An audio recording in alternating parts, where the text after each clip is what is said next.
What's the story, everyone? Welcome back to GA Fan TV. My name is Aaron. It's the morning after, the night before, of Limericks All-Ireland Championship success in 2020. Their second All-Ireland in 3 years. 13 games, 13 wins for Limerick, the Limerick senior hurling team, as they win the All-Ireland Championship once again. And I thought what I would do is have a look at some Twitter reactions and some reaction all across social media, and of course showcase them here on the screen and talk about some of the various different talking points after yesterday's All-Ireland win, and have a look and see what people are saying. So we'll be having a look at tweets from journalists, players, footballers, absolutely everyone, hurlers, multiple fans as well, just to see what the general consensus is and what the general reaction is after Limerick's All-Ireland success. Now obviously if you've watched this channel before, you'll remember I would have done this a couple of times during the All-Ireland Club Championship,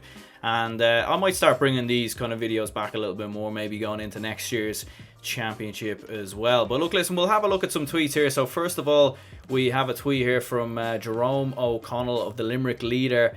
I'll pop that up on screen right now. So 2020, a year like no other. All-Ireland Senior Hurling Championship, Munster Senior Hurling Championship, National League, Munster League, 13 games and 13 wins for Limerick hurlers. And yeah, I mean, look, listen, that was just a tremendous year all around for Limerick, and without doubt this is a golden generation. You cannot deny for this Limerick hurling team. They have really exceeded expectation in many ways from when they had the, a great minor team and a great under-20 team.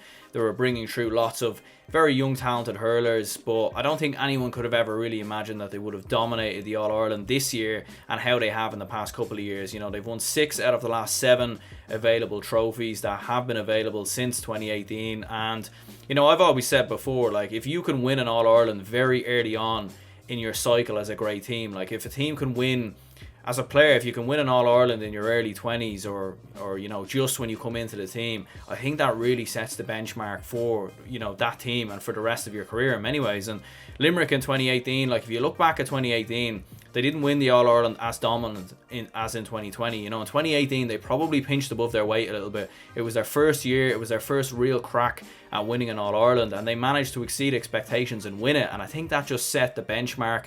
It gave the team the experience, the confidence that they needed, and to get that monkey off your back so early on, it does the whole world of good. Like we've seen down the years with teams who consistently reach finals and maybe don't get over the line, and they have that monkey on their back and the pressure builds. You're thinking of Mayo in Gaelic football, even Waterford maybe to a certain extent in hurling, looking back at losing in the 2017 final and again this year, although essentially they did massively overachieve this year without doubt compared to what many people expected. So I think Limerick, for me, golden generation without doubt, and they're certainly moving in the right direction at the moment. So this was another tweet from Shane Brophy, and he says, when you see this picture, you see the physical specimens each of these Limerick players are, even the subs, the level every county is chasing right now. And yeah, look, listen, you can literally see from that photo right there that Kilmallock GA put up just the physical stature of this Limerick side. And I've said this on multiple occasions with this Limerick team, like they are a very physical, very strong, very built team. And look, listen, I think physical conditioning in sport at the moment, it's taken off massively obviously in the past 10 to 15 years. Limerick have been the masters at achieving this, and without doubt it's not just their physical presence, it's tactics, it's it's bringing through the right players, it's management at all levels. Without doubt Limerick, for me, moving in the right direction in the next couple of years, and you can certainly see here the physical presence of this team all around the pitch. And you've seen that yesterday. You're looking at players like Gerard Hegarty, who just looks like an absolute animal at the moment, and all across the board just a very well-rounded, well-built team, and certainly it will be something that a lot of county boards will try and emulate in the next 10 years or so, without doubt. Shane Stapleton says, in a single season, who are the most dominant All-Ireland winners from over the years?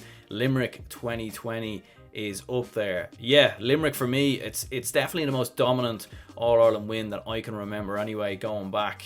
Maybe you'd have to go back to Kilkenny in 2008 when they won the All-Ireland that year. I believe they hammered, was it Waterford in the final? They beat them very comfortably, I think by like 20 points in the end. Beat Cork, I think, in the semis as well.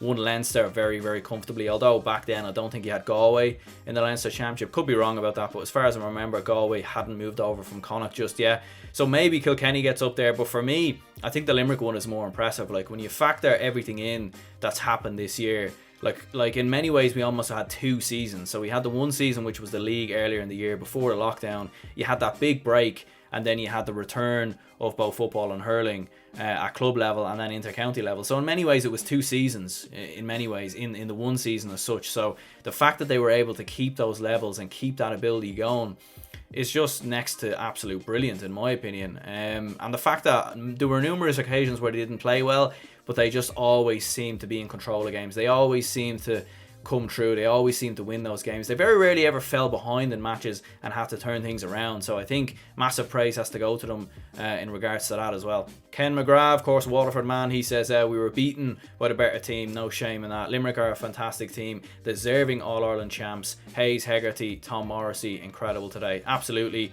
I think all 3 players are in contention for Hurler of the Year without doubt. They'll certainly be there or thereabouts. I think Gerard Hegarty has to get it in my opinion, but certainly each 3 of those players were outstanding. You can look at a number of the Limerick players without doubt, but in terms of Waterford, look, listen, they had a wonderful year getting to an All-Ireland final. Like, let's not forget 2018 and 2019 they didn't even win a championship game. The last championship game they won was the 2017 All-Ireland semi-final. So I think the most important thing from a Waterford point of view and from Liam Cahill's point of view is that they build on this, that this isn't just a once-off, getting to a final, that they really try and build year on year.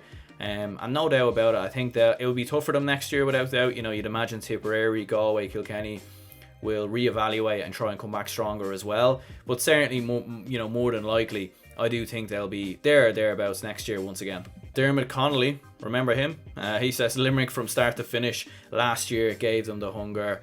Gerard Hegarty, man of the match. Absolutely. That defeat last year I think hurt them. It hurt them when they lost against Kilkenny because it reminded me a bit of what happened to Dublin. And I don't want to keep comparing Limerick and Dublin, but obviously I am a Dublin fan, so it's kind of the only real comparison I can make. Dublin in 2014 lost to Donegal, and they'd won the All-Ireland in 2013 and in 2011, fair enough.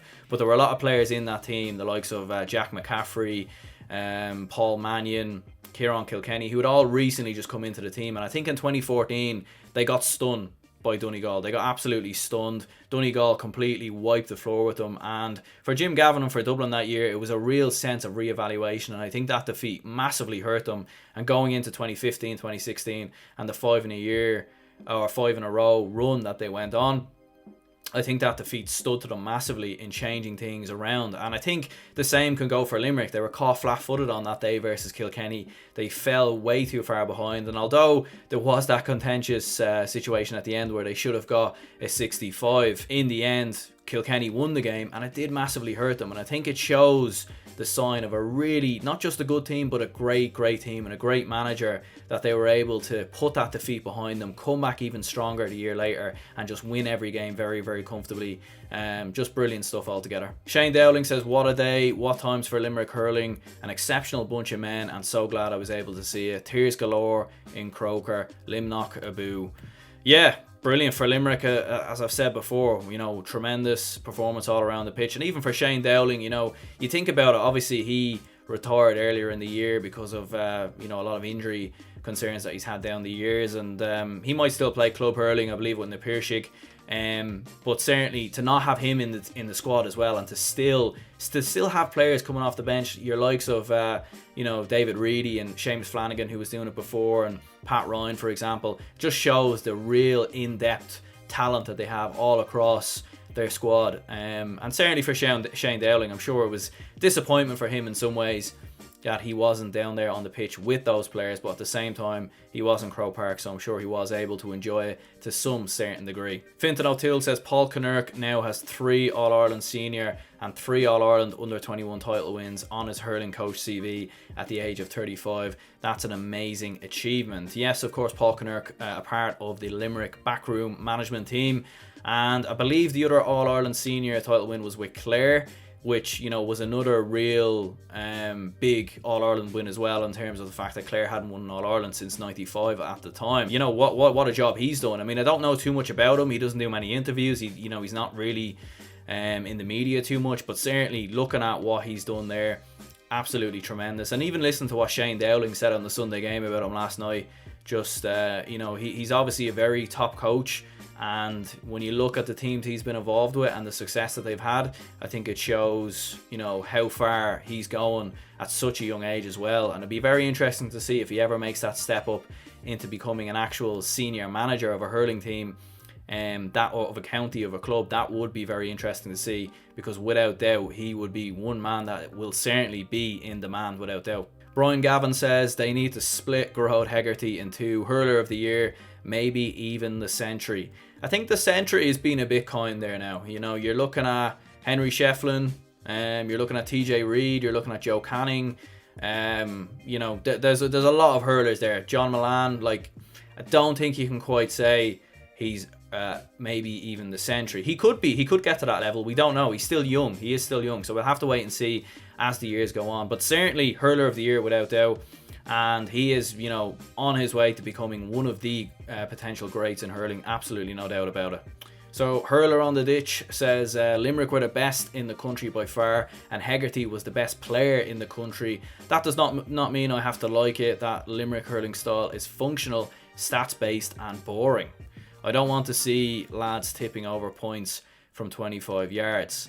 Well, I think you should probably find another sport to watch then, I'm afraid, because if you don't want to see lads tipping over points from 25 yards, I'm not too sure why you are watching hurling. I don't get, there's another comment, another tweet we'll read out straight after this. I don't get some of the hate that's been leveled towards Limerick for winning an All-Ireland, for winning every game. I think it just shows how weird society is today in many ways, where the most successful people in the world who are doing the best things in the world will still find a way to be criticised no matter what they do. And I think we've seen it with Dublin, when they absolutely hammered Cavan last week. The amount of people who try to discredit Dublin and say resources and this and that, when in actual fact maybe the finger should be pointed at the teams who are not doing so well, the likes of Donegal and Kerry, for example, who should have been in All-Ireland semi-finals. That would have made those games way more competitive than they actually were. And look, listen, getting back to Limerick, I don't really get the whole, I don't get how it's boring. They managed the game brilliantly. Tactically, they were fantastic. They didn't need to go for goals because they just kept tipping the scoreboard over, and they managed the game brilliantly, and that's something that they've done very, very well this year. And I don't think it's boring at all. And I think for anyone who does think it's boring, I think, you should probably go watch a different sport, in my opinion. Ewan McKenna, this guy, he says, I hate saying this, but hurling mediocrity so often gets a pass. What a dire afternoon. Limerick were poor and not a hope of losing. Just really boring. Passionless, average, pity. Come on, man. Really? Seriously, there's a lot of people with blue ticks on Twitter, and they just seem to, come out with some absolute rubbish half the time. Maybe hurling mediocrity does get a pass sometimes. I would agree with them there a little bit. But at the same time, that wasn't a mediocre game. Limerick were fantastic. They were brilliant. And to say that they were boring, passionless, average, I don't know. I feel like Ewan here, or whatever his name is, to be honest, maybe it's Evan or Ewan, whatever he wants to call himself, is just looking for a bit of likes there, to be honest with you. He's putting something out there, trying to spark up a bit of controversy. I doubt he actually thinks that, in all honesty. Clinton Cox says this Limerick-based success is based on two fantastic under-21 All-Ireland winning teams in 2015 and 17, and these really are a once-in-a-generation team. Basically, same starting team in 2018 and 2020, unlike Dublin's football dominance, where they have 2 or 3 new players every year. And there was a response in that comment as well from Michael Walsh, or Michal Walsh maybe. Don't forget, I don't know what he's saying here, but don't forget the role that the McManus funding has played in the success either. Yeah, that is true. I know there was some comments on the match reaction as well, talking about that. And definitely, it does have a factor, that funding that was pumped in. But obviously, I doubt JP McManus just woke up one day and was like, I'm just going to pump a lot of money into Limerick. I'm sure someone went to him with a proposal. I'm sure someone went to him with a business plan, and that person obviously done a fantastic job to get JP to back Limerick like he has done. And I think that is something that maybe a lot of other counties should look at. If you're not going to get the funding from the GAA, maybe there's other people out there. Not to say, there's not 20 JP McManuses in the world, but you never know. You might be able to do something. And if you can use the money you get, you can use the resources, as well as counties like Limerick have done, you could potentially have a chance. And let's not forget the Limerick footballers have shown great growth as well. Like, they won the Division 4 title, they're in Division 3, they're definitely moving in the right direction as well. And it wouldn't surprise me in the next 10 to 15 years if the Limerick footballers were to do something similar to the Tipperary footballers, in my opinion. Because they're certainly moving in the right direction, and they really have, their academy in place, they've everything in place, their centre of excellence. So without doubt, they're moving in the right direction. Kieran G35 says Limerick win by 11 points in third gear, have 20 in their backroom staff, no doubt unlimited funds courtesy of JP, and they are rightly celebrated as an awesome team. If the Dubs beat Mayo by 11 points next weekend, unlikely, in brackets, it'll be regarded as football Armageddon. He has a point. Like, if Dublin do beat Mayo by 11 points next week, there will be massive uproar and people kicking off and everything, and left, right and centre. And again, not fair in my opinion. There's a lot more that goes into it, in my opinion, than just funds and resources and everything else. And we've had this conversation a million times, and we'll probably keep having this conversation, but they do play a factor, without doubt. Like, resources and funding, they do play a factor. But I think when a team just wins in All-Ireland and wins 6 in a row, maybe you should just give them a bit of credit first, in my opinion. And I think one thing people are forgetting about Dublin in that 5 in a row is, it wasn't like they just breezed every All-Ireland. Like, in 2015, we were brought to a replay with Mayo. We only kicked 12 points in the final against Kerry in 2015, and we were terrible, but yet we somehow still won it. In 2016, in the replay with Mayo, we were dreadful. We were winning at half time, and we'd only scored like 1 point from play, and Mayo scored 2 on goals. Like, there's been plenty of times where Dublin were there for the taking, and they were there to be beaten, and Dublin would just manage to find a way to win it. And a lot of the time it would be because other teams didn't put Dublin to bed when they should have. But look, listen, it will be interesting to see what happens next weekend when they do, if that does happen. But, I don't know. A part of me just wants it to be a 1 or 2 point win, just so we're not having this conversation again, but we'll see what happens anyway. Keith Young, and he says current scenes in Limerick, Limnock Abu, and I might just play this clip right here. It's all the cars in Limerick City. They are all celebrating, obviously, and celebrating in 2020 style, socially distancing, and fair play, they've done it the right way, I guess. So let's play this clip here.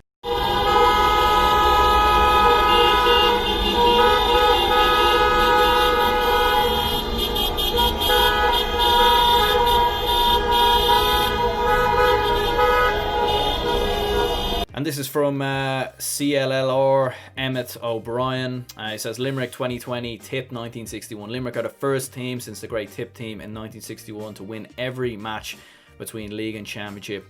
I'm thinking Limerick are moving into the greatness category. Absolutely. If you do that, they've won everything that there is to win, and they've won everything twice now. They've won 2 All-Irelands, they've won 2 Munsters, they've won 2 leagues, and as this tweet literally says here, the first time since 1961 they've won every game in a season. And to do it as well in the year that it's been, like I said before, like, we basically had 2 seasons. I think that's what makes things even more impressive, in my opinion, and just tremendous stuff altogether. Last but not least, we will have a tweet here from Off the Ball. John Kiley brought that standard which reminds you of the Alex Fergusons, the Brian Codys, the Mickey Harts of this world. So this was an interview from Tommy Walsh straight after the game and Off the Ball. Definitely an interesting comparison between John Kiley and Sir Alex Ferguson. I mean, obviously Sir Alex Ferguson took a couple of years before he built Man United up to what they eventually would be. But obviously John Kiley, he strikes me as definitely the way he speaks, he's very well spoken. I watched the documentary after Limerick's 2018 All-Ireland success, and even his speech on the bus coming back after they'd won the All-Ireland, it would raise the hairs on your skin, let's put it that way. Very, very well spoken man, and without doubt, the comparison between him and Brian Cody, for me, it's definitely there, because when Brian Cody came into Kilkenny, he had some success at underage level, and then obviously he, inherited a very bright Kilkenny team that obviously he had a part in building, and he, massively, got the best potential out of that team and just kept building them year on year, year after year. It would be interesting to see how long John Kiley stays at Limerick, and, because, will he start bringing through more players year on year? They're in such a brilliant position right now, and not every manager has, some managers step away after a couple of years. They don't stay on as long as Brian Cody. It is obviously a very demanding job, you know, along with your full-time job. So yeah, it's going to be interesting to see obviously what happens there, but certainly for me, John Kiely on track to be one of the best managers in Gaelic games, considering what he has achieved. But you know, he still has a good way to go to really be on the same level as the likes of Brian Cody, Mickey Hart, Jim Gavin, etc., Mick O'Dwyer, but he's certainly on the right track without doubt. Anyway lads, we're going to go ahead and wrap this up here. Do leave a like and subscribe if you haven't already. If you have enjoyed this kind of video, do let me know down in the comments below, and I might do one of these after the All-Ireland football final as well. Yeah, obviously, you know, massive congratulations to Limerick once again, and do stay tuned for more videos coming out this week. There'll be a preview of the Dublin Mayo game, hopefully a preview of the ladies football final if I can get someone on to preview the game with me, and preview of the under-20 final as well between Dublin and Galway, and a couple of other bits and bobs along the way. So do leave a like and subscribe if you haven't already. Share this out to as many people as possible. Trying to hit 1k subs by the end of the year, so if we could get there, that would be brilliant. But yeah, you know, cheers for watching, and I'll see you in the next video.